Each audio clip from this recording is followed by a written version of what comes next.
Jessie, so you were the most listened and watched episode of ENYO 7 back in June of 2025. How are you shaping up for ENYO 8? Well, just the same old training schedule was for ENYO 7. Obviously, taking it up a bit of a notch just because I want to be more prepared and more focused. But yeah, being the most listened to of ENYO 7 podcast was really surreal for me. Well, you had lots of fantastic things to say, which is always good. And we're joined by Callie, your sister, for this episode. Hi, Callie. How are you? Hi, yeah, I'm good, thank you. It's really lovely to have sisters on the podcast, and we'll hear from both of you about what you've been doing since ENYO 7 and what's coming up. Your preparation, your training schedule, and all of those other amazing things. Don't fiddle, yeah. So this is the ENYO Submission Only Jiu Jitsu podcast and the ENYO 8 event at Hutton Moor Leisure Centre on Saturday, the 4th of April. ENYO 8 is making history with the biggest ever event with 60 women on the mats. And yeah, it's going to be the biggest ENYO that Joe and the team have ever produced. And this card will feature very high-level super fights and an incredible commentary team, including Fionn Davis. How are you feeling about that, girls? Well, it's very, very exciting. Obviously, she's the outstanding role model that I've looked up to ever since starting jiu-jitsu. Obviously, there's loads of young women coming in making absolute power moves, but Fionn Davis, I think, actually started it for all of us because she's just absolutely amazing, and obviously I continue to look up to her. Oh, incredible. I think it's just, fights and kind of matchups with women in the UK is just growing and growing. Now, you've obviously took part in ENYO 7. How was that event? Because we spoke before ENYO 7 happened. Talk us through your match, Jessie. Yeah, obviously it was a very high intensity match for me. Obviously Bella Trochenko is an amazing athlete. I have to give it to her. She was very, very I also have to thank her for obviously stepping up for the match very last minute. Yeah, it was very high intensity, very exciting. Obviously I was very nervous, first big show to do, but having my family there behind me and all of my team, they are literally one big family, and just cheering on for me the whole way through is what really, really helped me get the win. Yeah. And Callie, you were there as well, watching. How were you feeling for your sister? Yeah, I was pretty nervous for her because, normally before she goes on to fight at comps, it's always us two together before she goes out on the mats. And, I didn't really get to see her much of that day. So, I didn't know how she was or how she felt about the fight anyway. So, yeah, pretty nervous. Oh, and you're quite close in age because Jessie, you are now 16. You are now a purple belt. You've been upgraded from your yellow belt. I'm a blue belt. You are. What did I just say? A purple belt. Sorry, I'm upgrading you. Okay, I didn't mean to say that. You're only 16. That would be incredible. Although, Callie, you're a blue belt as well. Yeah. I don't know why I've got purple on my mind. Just ignore me, please. Because I'm fighting a purple belt. Okay. That's what it is. But you're both blue belts. Yeah. And you've both gone through a lot of development over the last year. Obviously, you, Jessie, being promoted to blue belt. How did that feel? Oh, it felt a little bit nerve-wracking because obviously I feel like it's a whole different ball game, fighting juveniles and adults. Obviously, they could have been doing it since they were 4 and gone through the green belts no other. But obviously I only started when I was 11. I got to yellow black, which I was obviously really, really proud of. And then being awarded my blue belt, I felt proud of myself, but I could not thank obviously my coach Sunny, my coach Jaden, my coach Tom. I couldn't thank them enough, as well as my sister and my mum and dad. They were what got me to the level now, and obviously they're going to help me continue to grow as an athlete. Yeah, I think all of you together, it's about raising each other up and bringing each other through the journey of jiu-jitsu. Now you both train together lots. Tell us about your training schedule. So I usually get there first and help out and I also train in the kids class still, I like to train a lot. And then Callie joins later after college, because her college is quite far away, and we usually drill together in the adults, spar together. Obviously we are literally together every single minute of the training sessions. So I love that. Callie, what do you most enjoy about training with Jessie? it's nice to have that person that like you feel comfortable around, that you like know inside and out. Yeah. And having her push my limits as well as me push her limits is quite good when we can give it to each other, but like in a different way we do with people that we aren't related to. Yeah. So does that mean that it's more high intensity or less? A bit of both, I think. Yes. Obviously, when we're having like a bit of a bad training session, maybe rolls aren't going that way. Like we can always roll together and help each other. Like it's nice to have that bond there, because obviously other athletes might not have that, but obviously we'll always have our sister there to help us. So I think one of the things I can relate to is when I find a woman on the mats, similar age, similar weight, and we trust each other and we can really go for it, like be really scrappy. And it's not every opponent that you can do that with, even in competition, to have that trust and to just know that you can keep pushing that limits. But how has that kind of enabled the growth of both of you in the sport of Brazilian Jiu-Jitsu? It's enabled the growth, I think, a lot more, because like even like coming up to competitions, we both have a competition, so we both want to obviously train our hardest, and because we both have that obviously experience coming up, we both know that we can obviously do that with each other. Whereas like some athletes might obviously not want to go to that intensity because they don't have competition, or just because they just don't want to, which is absolutely fine. But knowing that we both have the same journey coming up is a bit more, it feels a bit more safer, because we always have someone to rely on, don't you think? Yeah. And the fact that like we both have like know what the experience is and like how we're both feeling at the time, so that kind of helps towards it. That's good. Has there ever been a point for either of you where you've kind of pushed it almost too far? Not really. And you've been grumpy with each other and you've stormed off the mat? That happens on a regular, I will say. I think if you're training with any of your sister and they get a move on you, or like say, for example, she's passed my guard, I feel like, oh, why have I let her done that? But I think that happens, like even like with any like close like bond you have with a training partner, I feel like that happens quite a lot. So it happens on a regular, but at the end of the day, we're sisters. We're not gonna hate each other. It's just gonna make us better at the end of the day. Like one wrong move, that's what we learn from. So yeah.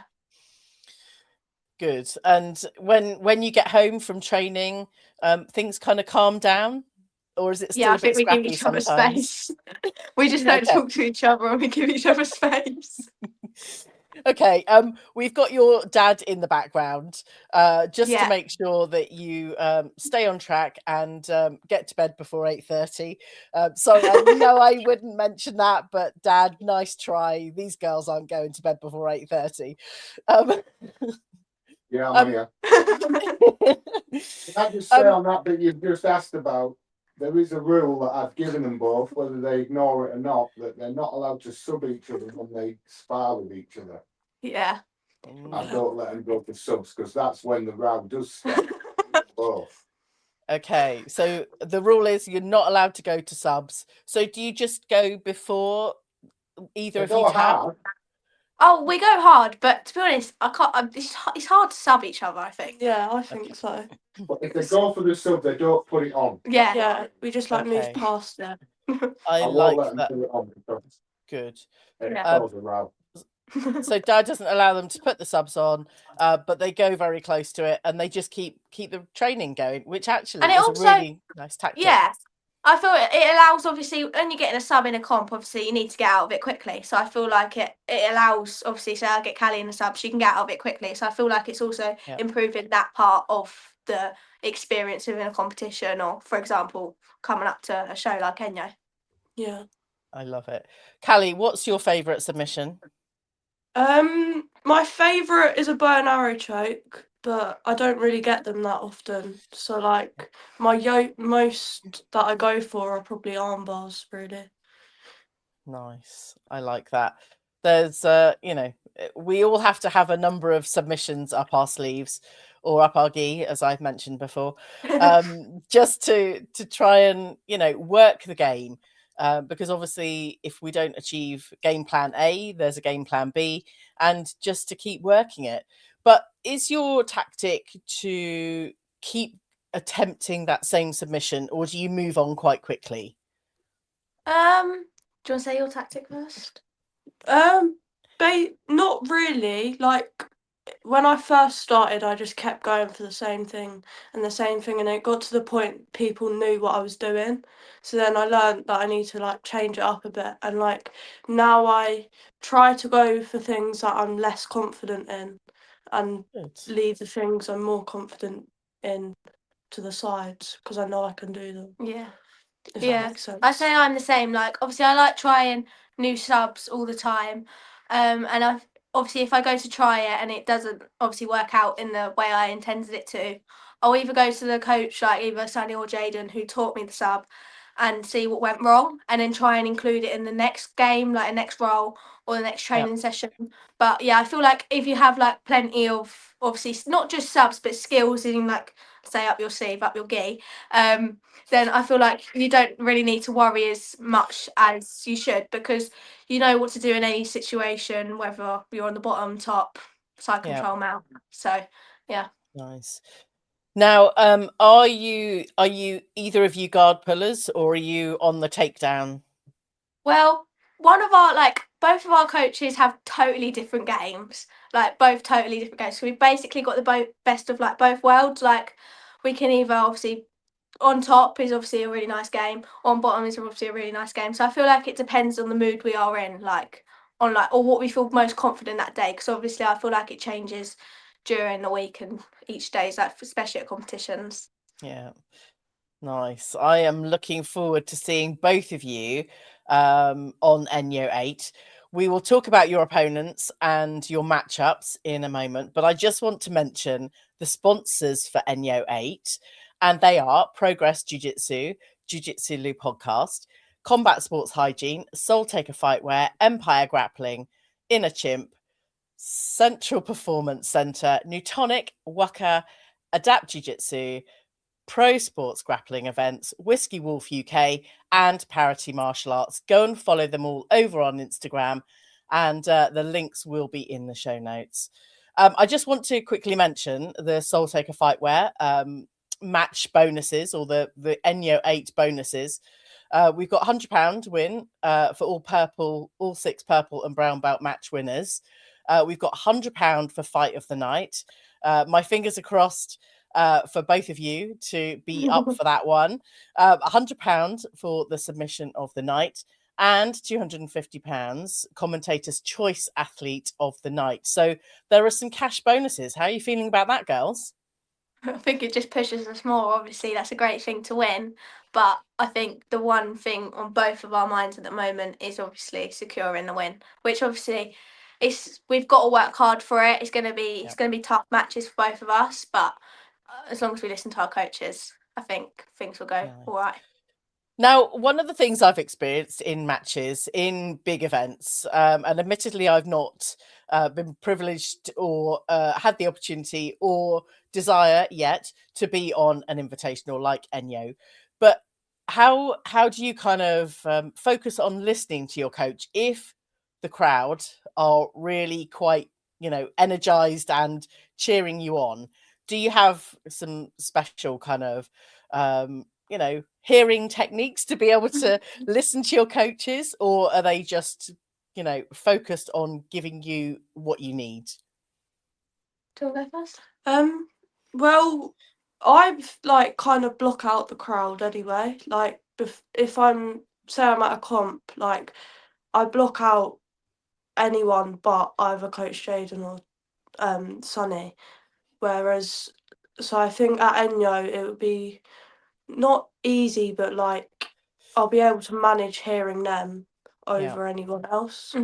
So like I'm quite good at blocking out noises that aren't the important. Yeah. If that makes sense. That's It's also very good good. to have the crowd there, though. I think it's good to have them there to obviously if you need a bit of like encouragement, if you're feeling like not as confident. Yeah. But the one thing that's good about our team is that they know to like that we need to listen to the coaches, either Sonny or Jaden. Like they know like not to shout too loud, otherwise we can't hear them. Because obviously most of our teammates have been through the competition scenes, they've known what to do. Like they know to either listen to a coach or listen to what everyone's shouting at you, see what works. But yeah, it's quite hard when obviously if you can't hear it and you feel like you're going to get stuck, especially if you're in a bad position or like you're 2 points down and it's 30 seconds left. But if you're in a good position and you can't really hear them, I tend to even just look over at my coach and try and lip read. Sometimes it goes to plan, sometimes it doesn't. But yeah, it's difficult, but I feel like we managed it well and we just get what we need. Good. I'd love to know, Callie, how you managed to block out the noise, because for me, certainly at the British Opens, I have no idea. I'm a little bit short-sighted because I'm a little bit older than you, so my specs are on the side and that everyone's kind of shouting and I've got no idea. So what techniques can any of us learn from you to block out some of that noise we don't need to hear? I just really like focus into like either Coach Sonny, Jaden, even Jess sometimes, whoever's by my side. Like I always focus into what they're saying, like try and look for them or like hear them out of everybody else, and that kind of makes like everybody else's noises blocked out, kind of. Good. I love that. And do you either of you listen to music before your matches? Is this something that let us into some of the music styles that you listen to that get you most focused for these matchups? Well, mine's Dolly Parton. Love it. Always will be, always have been. I don't know what yours is actually. Mine's a mix of everything really, like country, bit of everything. You go through different stages with music. Yeah. Good. When I've been to a competition, mostly for my kids because they get more matchups than I do, I used to listen to the Barbie soundtrack, but I need to update because that's a few years I out love of date that. now. No, that's a classic. You should just listen to that. That's great. The one was either Speed Drive or Choose Your Fighter, of course. Oh, okay. But hopefully, you do know your matchups. So Jessie, let's talk about your matchup with Frankie Horseman, because you are fighting up in terms of age. How are you feeling about it, and what do you know about Frankie? I know she's a very, very, very experienced, amazing grappler. Obviously, she's an incredible athlete. I'm looking forward to the match. I'm always up for a challenge. Obviously, I'm focusing and working a lot harder. I'm a bit nervous. Obviously, I've always got nerves, but I just need to stay composed. Obviously, stick to the stuff I know. But yeah, I'm looking forward to it. Obviously, I'm very, very excited for the match. Good. And how about you, Callie? You are against Abby King. And again, you're fighting up age because you're 17 and Abby's a bit older than you. How are you feeling about it all? Yeah, I mean, like, I get nervous before any fight, like, a bit more than Jess sometimes. But as it's like, there's a lot more pressure as it's more my first ever big event, like, show that I've ever done. So that's more nerves added. So yeah. But you'll both have each other backstage, because at the beginning of the episode you mentioned that you didn't see Jessie because obviously she's off backstage preparing, but you'll have each other, which is great. Yeah. I'm happy about that. That's good. So warm-ups, backstage preparation, just getting yourselves both ready for ENYO 8. Yeah. So I think hopefully we're both in the same warm-up room. Obviously not. If not, then we'll have one of our coaches there to help warm us each up. But yeah, we'll both be in each other's corners. Like that's without a doubt. So yeah. Nice. I mean, it feels really special to have your siblings there to support. Something that many opponents for ENYO 8 may not have. Yeah, I feel sort of lucky in that sense because obviously they might have like nerves heightened more than we do, and obviously they won't have someone there to obviously that knows them properly inside out. Whereas I Yeah. feel like we have that, which is obviously extremely lucky to have. Yeah. And will you be kind of warming up together? Because I know your coaches will probably be there, but will there be an opportunity for you to warm up together if you're in the same warm-up room? Yeah, Yeah. yeah, Yeah. 100%. So Good, good. And whilst you're working on all of the takedowns and the guard pull and all of the submissions, is there anything that we should be looking out for during your matches on the night? I think just because we've both got obviously very amazing athletes and grapplers, just beware for an exciting high intensity match like last time. Yeah. Amazing. You sound so cool. But Thanks. this is lots and lots of composure from two incredible sisters. I'm really excited to see you both and cheer you on, but probably after your matches. But I can't wait for you all to bring out the fire because ENYO 7 was incredible. ENYO 6 was incredible. Is there anything you want to kind of mention about ENYO 8? I think it's just we're both excited. I don't know if this has happened before in ENYO, but I don't know if they've had obviously a siblings, both like two sisters coming on it together, which obviously I'm really excited to be doing it with my sister. So yeah, that's obviously it's exciting, but it's also nerve wracking because obviously I want her to win, I want me to win. Like we both want the best for each other.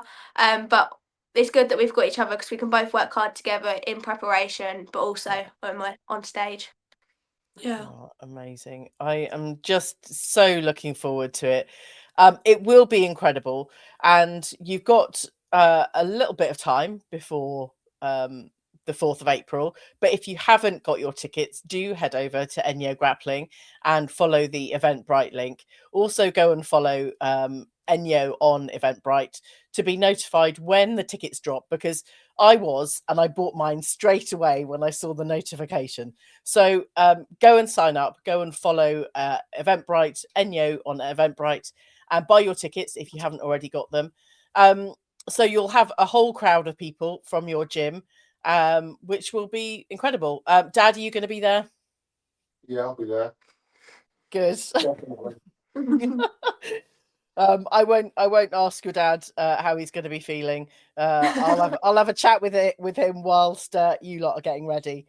I think it's just incredible. I am really pleased that both of you are showing up as sisters on ENYO 8, and it probably is the first time that siblings have been on. I'm just trying to rack my brains and think whether there have been sisters before, but I don't think they have. So it will be incredible.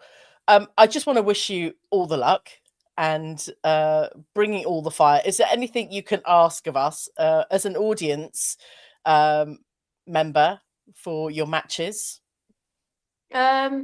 Just for like obviously like the noise for the crowd, like just to make it like a show basically. We're there to perform. We're not there just to be like a boring fight. Like we're gonna make it an exciting fight. Like yeah, we're just there for the crowd, obviously making it a show for them, performing for them. Like it's who we want to be in the future. So yeah, it's just what we're working towards, professional athletes. So yeah. Good. And you're both still studying at the moment, but you've just mentioned the term professional athlete. Is that a vision for either or both of you? Yeah. Yeah, I definitely want to be it. Obviously, Yeah. it's literally my career. You already are. You already are. Hopefully one day. So how can we help you get more matchups? What are you looking for over 2026 and beyond? How can we, help you progress your professional athlete careers? Obviously, we've got there's another show obviously wanting us on. We're still looking for fights. So anyone, obviously my weight is 55 kilograms, blue belt, and then Callie's is 70 kilos, blue belt. so anyone who wants to have a match, let us know, and hopefully we can get it on. Amazing. And is that anywhere in the UK? Does Yeah. Dad have to drive you? Yeah, anywhere, any place. Like, I'm happy to fight anyone. My weight, my belt, literally. Good. So Good. Yeah. Love it. Bring it on. You two girls are setting the world alight. Thank you so much for coming on this show, and Thank you for look having forward to seeing you on the 4th of April. yeah, Of course, go and follow at ENYO Grappling. Go and follow these girls over on Instagram. Girls, remind us what your Instagram handles are. mine's Jessie the Savage Nelson at SWBJJ. And mine's Callie the Carnage _SWBJJ. There we go. Amazing. Girls, see you on the 4th of April for ENYO 8. Thank you. Thank you.